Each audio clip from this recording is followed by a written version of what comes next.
हम ऐसे वर्ल्ड में रहते हैं जहाँ सब कुछ समझना इतना आसान बात नहीं है, जो कंफ्यूजिंग है। और जिसे समझने के लिए हम अलग अलग टाइप के रीज़न ढूंढते हैं। जैसे हमारे आसपास जो हो रहा है उसके लिए भी हम सेंस ढूंढते हैं कि वो क्यों हो रहा है और कैसे हो रहा है। हर चीज़ में हम रीज़न ढूंढते हैं। ह्यूमन बिहेवियर का ये सबसे बड़ा वो है कि हम हर चीज़ में जो भी हो रहा है हमारे सराउंडिंग में उसका रीज़न ढूंढने की कोशिश करते हैं। नहीं निकलते तो वो कंफ्यूजिंग में करते उसे पैराडॉक्स में निकाल देते हैं या कोई ऐसा रीज़न देते हैं जो उस पर सूटेबल नहीं होता है। पर हम ट्राई करते हैं कि उस चीज़ को आसानी से सबको समझ में आ सके। जैसे हमारे यूनिवर्स का नेचर क्या है और हमारा प्लेस क्या है इस होल मिल्की वे में। जैसे हम देख सकते हैं कि हमारे मिल्की वे में ही हमारे जो सबसे पास जो दूसरा स्टार पड़ता है प्रोक्सिमा सेंचुरी, वो बहुत दूर है। वो इतने लाइट ईयर दूर है कि हमें पहुंचने में बहुत टाइम लग जाएगा। और जैसे हम कहाँ से आए हैं अगर हम कहें तो हीवोल्यूशन एक डायनासोर के जस्ट डिस्ट्रिक्शन के बाद हुआ है। और बस ये कहना सही नहीं होगा कि इतने ज़्यादा रिवॉल्यूशन से मतलब हमारे डेवलपमेंट से हम ह्यूमन बन पाए हैं। कैसे? We just come from it. And जो हम हैं ह्यूमन लाइफ और जस्ट होल यूनिवर्स ये कहाँ जा रहा है, कहाँ एक्सपेंड नहीं हो रहा है, या ये इन्फिनिटी है या पॉसिबिलिटी ये फाइनाइट है। ऐसे आंसर या ऐसे क्वेश्चनों का आंसर करने के लिए हमने अलग थ्योरी निकाली है और अलग अलग टाइप के आंसर्स दिए हैं जो कुछ सेटिस्फाई करते हैं कुछ नहीं करते हैं। जैसे हमने यूनिवर्स की एक पिक्चर ली थी कि जो हमारे फ्लैट अर्थ है, पहले माना जाता था ना अर्थ फ्लैट है, वो जाइंट टर्टल्स से जैसे सपोर्टेड है।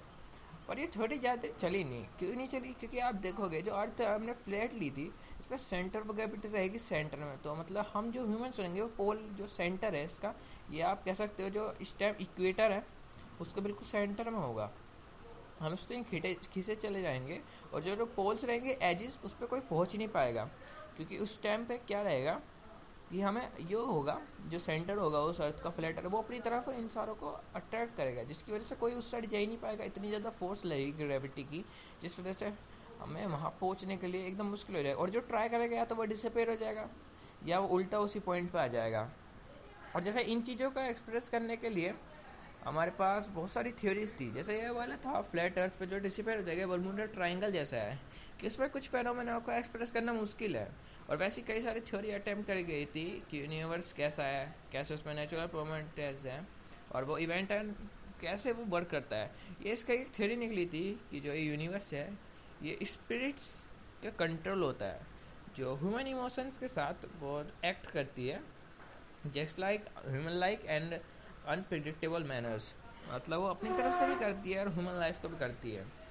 That's why this theory is maybe frequencies as a true. But हमें पता है कि ये थ्योरी में जो स्पिरिट्स ली है ये एक टाइप की एनर्जी है, नेगेटिव एनर्जी के लिए पॉजिटिव। जो ये स्पिरिट्स है इनकी वजह से नेचुरल ऑब्जेक्ट जैसे रिवर माउंटेन और सेलेस्टियल बॉडी जो सन और मून को भी इंक्लूड करके ये एक प्लेसेट में होते हैं। इनका फेवर्स जो होता है वो फर्टिलिटी सॉइल को बढ़ाने का और रोटेशन ऑफ सीजन का रहता है। जैसे हमें पता है कि कुछ रेगुलरिटीज़ हैं और जैसे हम लूप को फॉलो करते हैं जिससे सन हमेशा मतलब ईस्ट से निकलता है और वेस्ट में छुप जाता है। और इतने भी हम ऐसा भी कर सकते हैं कि जो सन है उसने सेक्रीफाइस करा है अपना कि एक साइड से निकलेगा और एक साइड ही जाएगा। जैसे हम मान सकते हैं जो सन मून और अलग प्लैनेट्स हैं वो हमारे जो अर्थ स्काई है उसमें अलग से एक अपनी प्लेस ले रखी है इन्होंने। और हम ऐसे भी मान सकते हैं कि जो सन और मून है वो गॉड्स हैं। पर ऐसे गॉड्स जो जो लॉज हैं नेचर के उसे स्ट्रिक्टली फॉलो करते हैं, तो जिन्हें बिना किसी एक्सेप्शन के। अगर हम माने वन डिस्काउंट में माने स्टोरीज में कि द सन जो है स्टॉपिंग फ्रॉम जोस्वा, यहाँ जो सन है वो रुक जाएगा। बट एट फर्स्ट दिस रिगुलरिटी लाज वर obviously on an astronomy and a few other situations. जो हमें पता है जो सिविलाइजेशन डेवलपमेंट और रेगुलर पर्टिकुलरली है लास्ट 300 ईयर्स में, और जितनी रेगुलरिटीज़ आई हैं और ला डिस्कवर होएंगे और जो हुए हैं जो सक्सेस मिली है ला में जो 19th सेंचुरी के बिगिनिंग में पोस्टलेट साइंटिस्ट ने करा था। He suggested that there would be a set of laws that would always or just would determine the evolution of the universe precisely, even its configuration at any one time. और जो replace था जो डिटरमाइनेशन करा था जिसने completely दो में करा था। जैसे कि जो ला है ये चूजन कैसे की और सिग्निफिकेंटली उसे मतलब डिनोट करेगा या जस्ट उसे एक्सप्रेस कर सकता है। हम कैसे कह सकते हैं कि एक ला उस जो फेनोमेना को मतलब आसानी से एक्सप्रेस कर पा रहा है? कैसे? जब दो साइंटिस्ट एक साथ देंगे तो उनका इलेक्ट्रिक कॉपी कॉपी हो जाएगा। इसलिए हम कह नहीं सकते कुछ भी चीज़ एक्यूरेसी से नहीं होती है। जैसे अगर हम मानते हैं कि गॉड डिसाइड करेंगे कि यूनिवर्स कैसे बिगिन हुआ और वो कौन कौन से लॉ को ओबे करेगा, ऐसा भी हो सकता है कि हमारे मिल्की वे में या हमारी ओनली यूनिवर्स में जो फिजिक्स के लॉ अप्लाई होते हैं वो अदर्स यूनिवर्स में नहीं होते, उनके गॉड भी अलग है। जैसे जो गॉड है कंफर्म करा था कि एरिया जो 19th सेंचुरी की साइंटिस्ट है, वो जो साइंस है वो did not understand it. As we know that Leff's hopes of determinism cannot be realized, at least in the term he had in mind.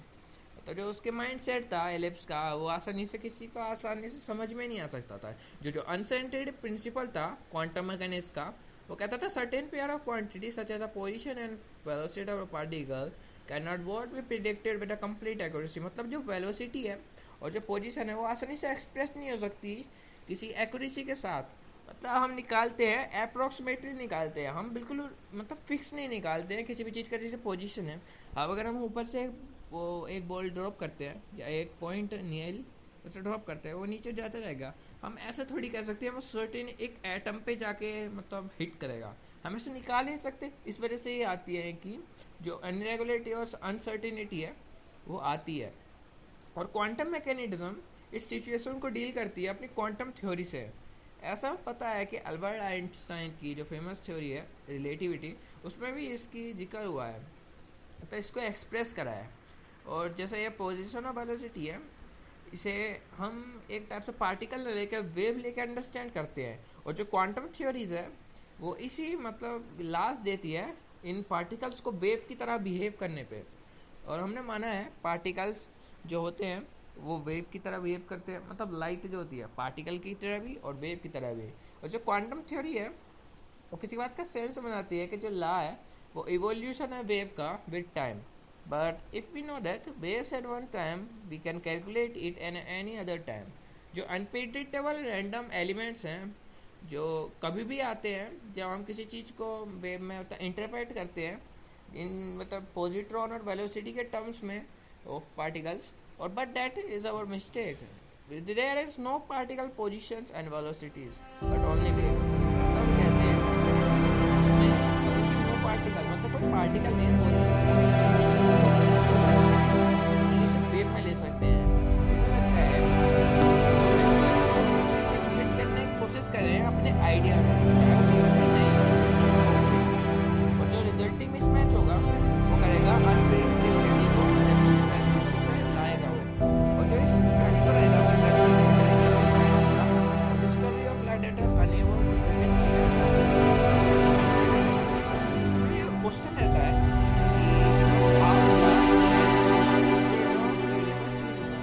अंदर स्टेट्स है और लाया वो किसने चूज करी है और क्यों करी है, कैसे करी है, ये भी एक क्वेश्चन है। ये भी फैक्ट है कि ग्रेविटी हमेशा अट्रैक्टिव ही क्यों रहती है। अगर वो अट्रैक्टिव है इसका मतलब या तो हमारा यूनिवर्स एक्सपेंड कर रहा है, ये एक जगह पॉइंट पे कॉन्ट्रैक्ट कर रहा है। और जो जनरल थ्योरी थी रिलेटिविटी, उसके हिसाब से हमारे पास एक यूनिवर्स में एक पॉइंट है जिसमें इन्फिनिटी डेंसिटी है। और जैसे कि कह सकते हैं सेंटर है यूनिवर्स का मिल्की वे का, उसका एक अर्थ जैसे हमारे सन के अर्थ रिवॉल्व करती है वैसे सन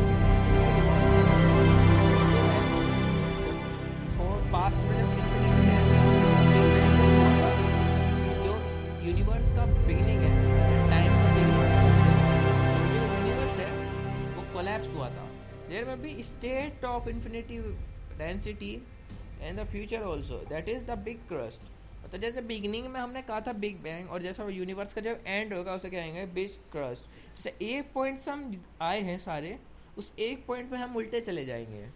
और वैसे ये बात कहने के लिए तो नहीं है, पर हम एक टाइप की लूप पर फंस जाएंगे। जैसे एक पॉइंट से निकले एक पॉइंट पे चले गए, फिर दोबारा से एक नई बिगिनिंग होगी, उस एक पॉइंट से हम स्टार्ट होंगे, दूसरे नेक्स्ट पॉइंट पे एंड हो जाएंगे। ये एक टाइप्स का वेव की तरह हो रहा है कि मतलब एक पॉइंट पे क्रिस्ट और थ्रोट्स।